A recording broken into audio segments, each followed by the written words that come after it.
We're still on slide number 7. We're still looking at the etiology of types. Um, we're now moving on to specific phobias. Specific phobias, again, refer diagnostically to people who have fears that are specific. And so if you have a fear of heights, or if you have a fear of dogs, or if you have a fear of enclosed spaces, acrophobia, of course, being the fear of heights. A fear of closed spaces would be claustrophobia. And of course, there's a huge list of fears. Some of them are a little bit more bizarre than others. But each of those things refer to specific phobias. And of course, we're heavily indebted to behavioral psychology for our understanding of how phobias are acquired. And it's thought that because that's how they are acquired, that behavioral therapy is the way to go in terms of treatment. And that usually is the case. Most people would not consider taking medication to be an effective form of treating a particular phobia. Again, as it is with many anxiety medications, there is often this idea that if you take a classic anxiolytic drug, in particular a benzodiazepine class drug, or if it was many more years ago, a barbiturate class drug, that you could buy some time by generally depressing the central nervous system and making people just kind of calm down more generally, which could help them get through a more specific phobia. But again, there's no long-term curative effect in that. What is very interesting, though, is that with social phobia, SSRIs tend to work pretty well. So if you jump down to where it says social phobia there, the third bullet point, social phobias are often understood to be psychogenic in nature, meaning they have some sort of psychological cause. And for many people with social phobia, who have social phobia, they often had separation anxiety in infancy, which increases the activity of the locus coeruleus. We've already talked about that brain structure and the brain stem. And it's been hypothesized that feelings of social rejection can lead to similar separation feelings in adulthood. So if someone has experienced a great deal of social rejection, if they've been teased, if they've been a kind of a social outcast, if they've been excluded from groups before, that mainly what happens is when a person in some way has been judged or scrutinized or negatively evaluated, that can lead to stronger feelings of social phobia. And what's interesting is that SSRIs tend to be pretty effective in working with this disorder. So again, with specific phobias, you're going to have more of a limbic system response, but with social phobia, you're going to tend to have increased activity in the locus coeruleus. And as we've already talked about, the locus coeruleus can be, if you take an SSRI, it can have an inhibitory effect on the locus coeruleus. Now, what's important about that is the locus coeruleus is a structure that you don't want to have overly activated chronically, because it is so incredibly addictive. It has this kind of addictive response where the more active it is, the more easily it becomes active in the future. And so the thought is that taking an SSRI drug may reduce the reactivity of the locus coeruleus. And so that's one of the reasons why, under normal circumstances, you wouldn't want to give a medication to someone who has a specific phobia. You're going to want to walk them through a behavioral treatment response. But with social phobia, SSRI drugs have tended to work a little bit better, and that is hypothesized to be the reason why. So moving on to slide number 8, this has to do with agoraphobia, and again, notice here that where it says agoraphobia without panic. These are people who have agoraphobia, but who don't necessarily have a panic attack if they were to go out into a place that, like an open air place or a place outside of the home where escape would be unlikely. This is thought to be a classically conditioned response along the lines of a specific phobia. With anxiety due to a general medical condition, that's what GMC stands for here. Anxiety due to a general medical condition is that oftentimes people will have a medical condition, and when they're experiencing symptoms of that medical condition, it can trigger feelings of anxiety. A classic example of this is a condition called mitral valve prolapse, which is a cardiac condition. It's a heart condition that results in a fluttering of the heart, technically a prolapse of the heart, and it causes a person to have kind of an irregular heartbeat or an extra heartbeat. And when a person experiences this, they can be very agitated and amped up, and it can cause a person to have anxiety, and often they don't know why they have that anxiety. It's actually a very treatable condition. Patients that get treatment for it are usually sent home in less than a day. It's very routine, but unless it's been diagnosed, a person can be experiencing some anxious symptoms without exactly knowing why. And then, of course, there are substance-induced anxiety symptoms where a person can take any number of medications, legal or illegal, and that can produce symptoms of anxiety. Any kind of drug that stimulates you, such as methamphetamine, cocaine, caffeine, nicotine, asthma medications, nasal decongestants, steroids, appetite suppressants. There's a huge number of drugs that can cause a person to experience anxiety or symptoms of anxiety, especially if they take them in higher doses.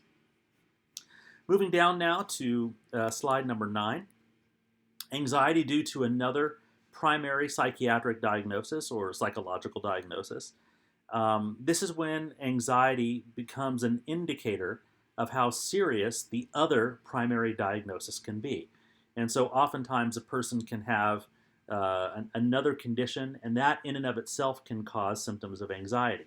For example, a person could have depression, and the depression is hard enough as it is, but because the person has depression, a person can also become very anxious about the fact that they have this particular diagnosis.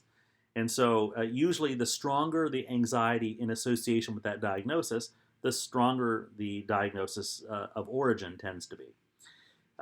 We've already talked about neurotic anxiety, which is the next point here. It's usually seen as being exclusively psychogenic. Psychogenic meaning just originating in the psyche, as it were, and not seen as being heavily biological. Medication, when given to people who have neurotic anxiety, it may serve to strengthen defensiveness in a person, which then can further distract one from really knowing oneself. So in this case, with neurotic anxiety, drugs are usually not advised. It makes the problem worse. If someone is struggling with neurotic anxiety, what they need to do is confront the sources of their fear, but you can't do that when you're taking a medication that acts as a general depressant on the entire body. It makes you less likely to engage. And so that's not seen as being a good treatment option. For panic disorders are a little bit more tricky because they can be endogenous, meaning that the nature of the panic can be coming from our body's natural biochemistry and physiological systems, or it could be exogenous, meaning that the source of the anxiety could be coming from outside of us. Panic often presents very spontaneously in people, even sometimes in people who don't have a personal or family history of panic disorder. And what's very interesting about panic disorder, and this probably gets at why it is a little bit more complex than the other anxiety disorders we've talked about, is that it too, along with social phobia or social anxiety disorder, tends to be successfully treated by SSRI drugs. And there are a couple of hypotheses for this. One of them is the noradrenaline or norepinephrine. Those are terms that are interchangeable. The noradrenaline hypothesis, or the NA hypothesis, is that low excitation thresholds in the locus coeruleus, or a dysfunctional braking mechanism in the locus coeruleus, can cause an increased likelihood of panic. And notice that same structure again, the locus coeruleus. So whenever we're talking about the locus coeruleus, we're talking about a brain structure that tends to be very responsive to SSRI medications.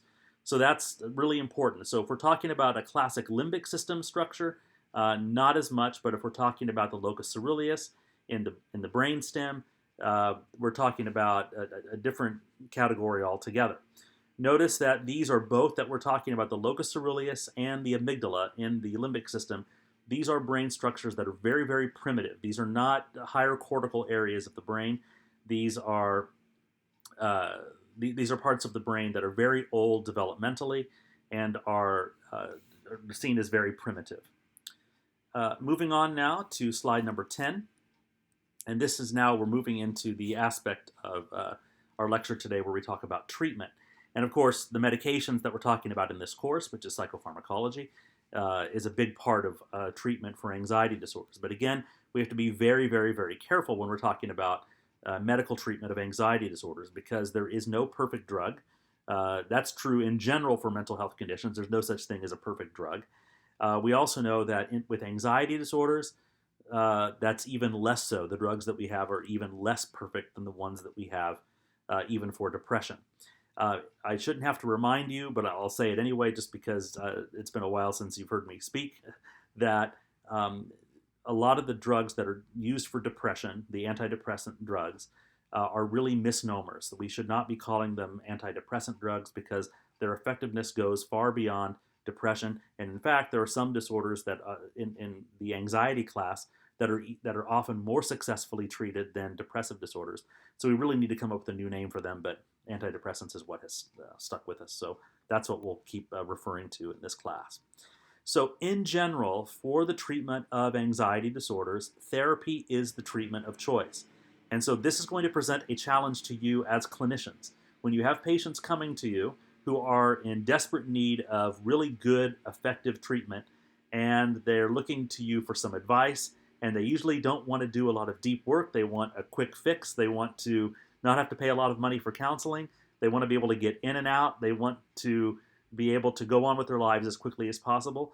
They're very often going to be tempted by the convenience and the utility of a medication.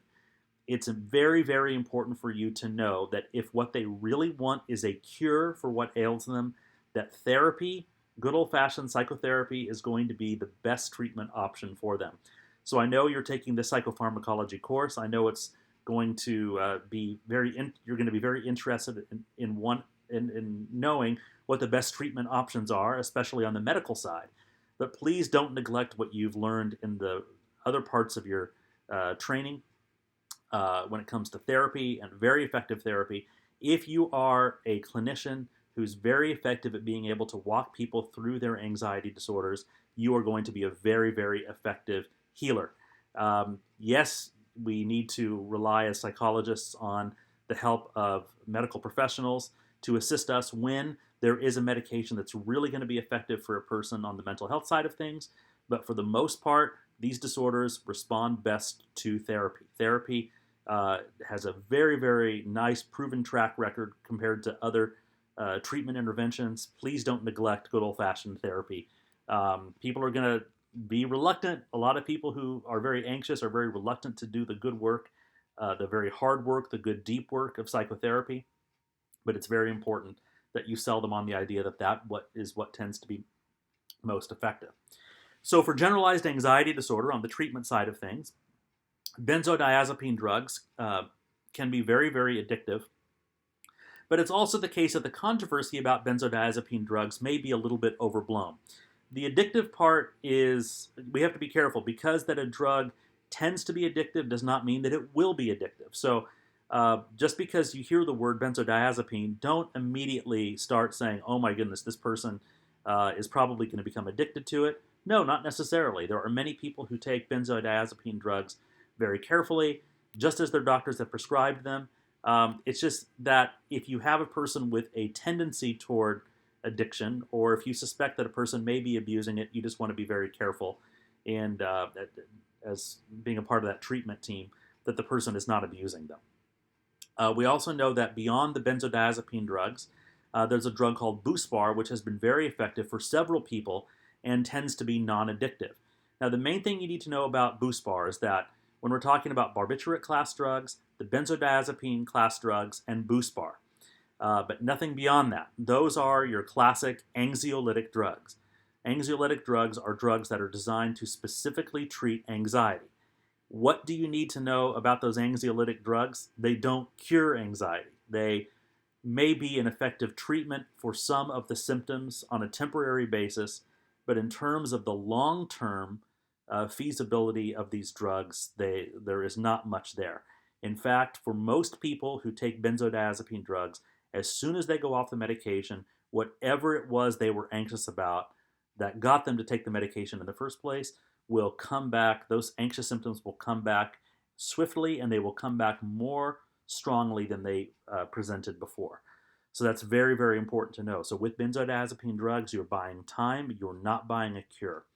Buspar is very interesting because although it doesn't have the same components to it as the classic anxiolytic drugs like barbiturates or benzodiazepine drugs, they're non-addictive. The main thing you need to know about Buspar is that it doesn't work for everybody.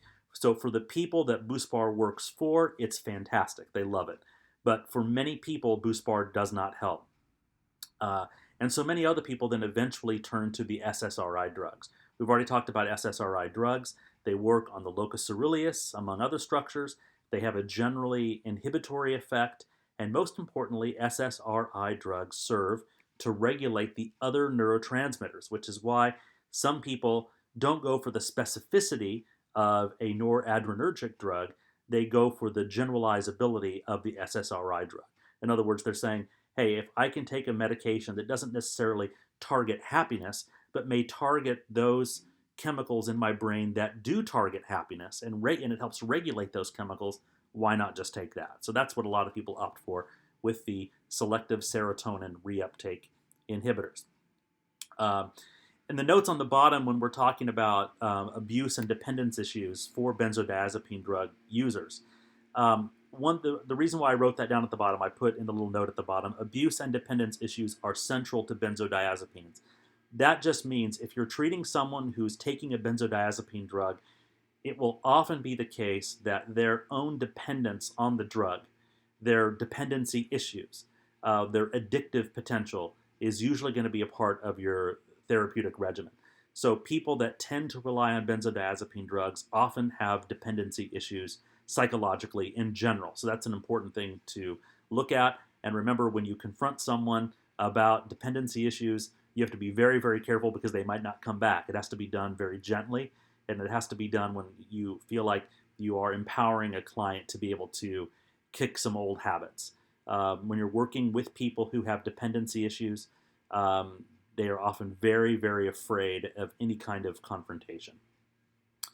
With acute anxiety, with acute stress, benzodiazepine drugs tend to be the drug of choice. So now here's where we are getting into when benzodiazepine drugs can be very effective. And that is if people have a kind of anxiety disorder where the anxiety comes upon them very, very swiftly, very, very quickly, then a drug that gets rid of the anxiety very, very swiftly is often warranted. Now, you still have to be careful. You still have to be careful that a person doesn't become too dependent. But what I have found is that when I work with patients who have an anxiety disorder, particularly if they have panic disorder, and they are they're prone to frequent panic attacks, what will happen is they'll often take benzodiazepine drugs, and they'll frequently have been taking benzodiazepine drugs for many years. And they're very concerned about whether or not they can get off of them someday. Well, what I found is that as they continue and progress in therapy, they usually need less and less and less and less of the benzodiazepine drug. But what's very important, and what I'm totally fine with this with my patients, they often struggle to get rid of all of the pills, and they often struggle to not carry pills around with them. It's almost like if I have that safety pill with me, to where I know that it's there in case I need it, in case my anxiety gets too out of control, that somehow reassures me and makes me feel like I can take on a lot more in life than I had been before. As a therapist, I'm completely fine with that. So even though ideally in a perfect world, we'd like people to be off these drugs altogether, we'd like people to not be taking them, if I have a patient of mine who is progressing very nicely and is going, say, from 2 milligrams down to, say, a half a milligram per day, and that happens a lot. They're progressing really nicely, and and I'm trying to get them to maybe go off the medication altogether, and their physician wants them to go off their medication altogether as well. If they say, you know what, Dr. Pope, I'd rather just have this one pill in my pocket or in my purse, just in case, I have no problem with that. And for a lot of people, just having that sense of reassurance there works really nicely. It reminds us of those studies that we've done on pain management. People in the hospital who have either a system where they're in charge of administering pain medication to themselves intravenously. So if they're on a morphine drip or some other drug drip, and they are under control of how much medication they can give themselves simply by pressing a button, or if that medication is given to them by somebody else, if people feel like they are in control of how much of a pain medication they can give themselves, they tend to use less of that medication. I think that's very similar to this idea of holding on to that last pill. Very interestingly, this often comes up in cases where people have been addicted to substances for a while. Say like you have people who are addicted to cigarettes. Sometimes they will reduce the amount of cigarettes they smoke, but getting rid of those last couple of cigarettes they have every single day those often are the hardest ones to get rid of. So remember, oftentimes people will respond really well by reducing the amount of addictive substance they're ingesting or taking.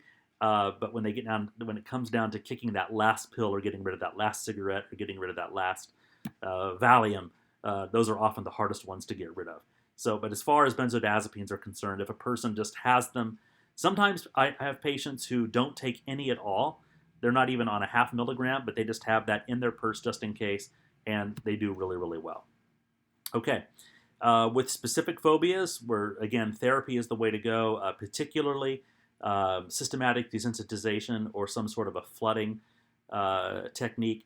Remember, the best treatment in general on the therapeutic side for people with anxiety disorders is exposure and response prevention. That's true of almost all of the anxiety disorders. It's also true of obsessive compulsive disorder, which is no longer technically listed as being part of the anxiety disorders per se. It's given its own section in the DSM because it's associated with different brain systems. Nevertheless, on the therapeutic side, exposure and response prevention tends to be best for obsessive compulsive disorders as well. And for social phobias, so social phobias are people who have a great deal of fear whenever they are not just in public, but when they are around people. There can be some performance anxiety issues here as well, especially if people have to give a speech or have to give a presentation. In addition to the treatment that we talked about with SSRIs, there's a beta blocker called propranolol, which is good for maintaining a person's mental edge. It doesn't cloud the mind or cloud judgment, while also reducing central nervous system arousal. So in general, the beta blockers, let's say something about the beta blockers. Beta blockers are often prescribed by psychiatrists when the patient has some sort of performance anxiety. When they are in a position where they have to get up in front of a group of people and say something, or it's actually frequently prescribed in concert musicians who have to get up in front of a group of people and play a song. And especially if it's a complex piece or something like that, sometimes they will take beta blockers. Imagine being a concert pianist or being a concert violinist and having to get up and perform in front of a very well-educated audience, and it's a very complex piece, and you're wanting to impress, and there's lots of pressure. A beta blocker may be effective for you in that situation, especially because that part of your job is unusual in that it doesn't describe the way you mainly live the rest of your life. If you're the kind of person whose job is once every several weeks you have to get up in front of a large group of people, that can be very nerve-wracking, and so sometimes there's a special category of medication that tends to work better for you in that situation. Buspar, by the way, we mentioned Buspar before. That's the trade name. The generic name for Buspar is Busaprone, and just as a reminder, a lot of people do not react very well to Buspar. It works really well for some people, and it's non-addictive, as we said. It works very well for people with generalized anxiety disorder, but it does not work for everyone. Okay, moving down to slide number 11, we're continuing in our discussion of treatment. For people who experience agoraphobia but without panic, therapy works really well. As it is with other phobias, systematic desensitization tends to work very well. Remember, it's an exposure therapy. Exposure therapies tend to be the best therapeutic treatments for most anxiety disorders. As far as medications are concerned, it might help to use these initially, but usually only initially. If a person continues to take medication several weeks into treatment, that's usually not a good thing. You want them to be able to confront their fear on their own without having the central nervous system being depressed. You want them to learn how to overcome fear naturally. It's very scary. It's a lot of work. You as the therapist have to come up with a very carefully constructed hierarchy, fear hierarchy when you're doing systematic desensitization, but it is worth the effort. Typically, you do not want to give drugs, especially the classic anxiolytic drugs, to people who have a history of substance abuse, for people with anxiety due to a general medical condition, people with a type of neurotic anxiety, or people who have anxiety due to another primary disorder. So those are typically the medications that usually under no circumstances do you want to give anxiety medications to. I'll say that list again. Substance abusers, people who have anxiety due to a general medical condition, people with neurotic anxiety, or people with anxiety due to another primary diagnosis. Again, therapy is going to be the treatment of choice in those situations, especially. Now, for panic is very interesting. For panic disorder, medication tends to be crucially important and just as important as therapy. So for panic disorder, you want to combine therapy with medication. The medications of choice are often benzodiazepines, SSRIs, tricyclics, and MAO inhibitors. So notice there, benzodiazepine is a classic anxiolytic class of drug, but the other three are all antidepressants, which gets back to that idea that antidepressants may tend to work better for some forms of anxiety than they do even for depression. So the SSRIs, which are selective serotonin reuptake inhibitors, the TCAs, which are the tricyclic antidepressant drugs, and the MAO inhibitors. And do you remember MAO inhibitors? We talked about those when we talked about depression. They are very effective at treating depressive symptoms. Remember, the big drawback to MAO inhibitors is the side effect that involves dietary restrictions. If you eat any food that contains tyrosine, this can cause a severe hypertensive crisis. It can be very life-threatening.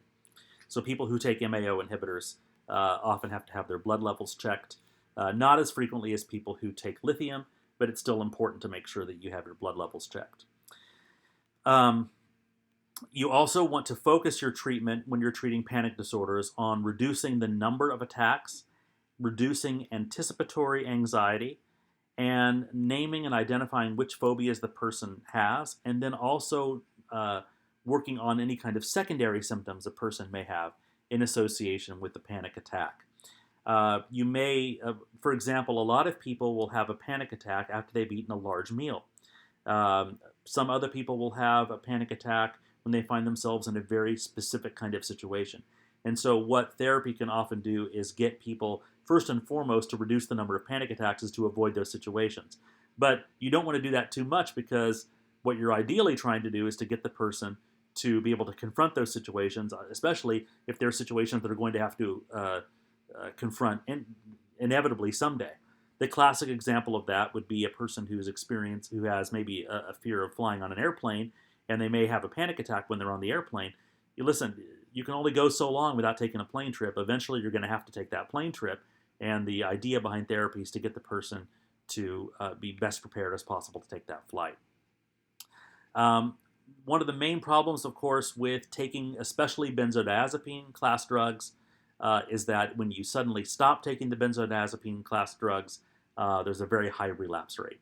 One other thing, too, that I just now mentioned, if you're taking benzodiazepine drugs, especially a high dose of benzodiazepine drugs, it can be very dangerous to suddenly discontinue. So never, ever, ever, under any circumstances, give medical advice.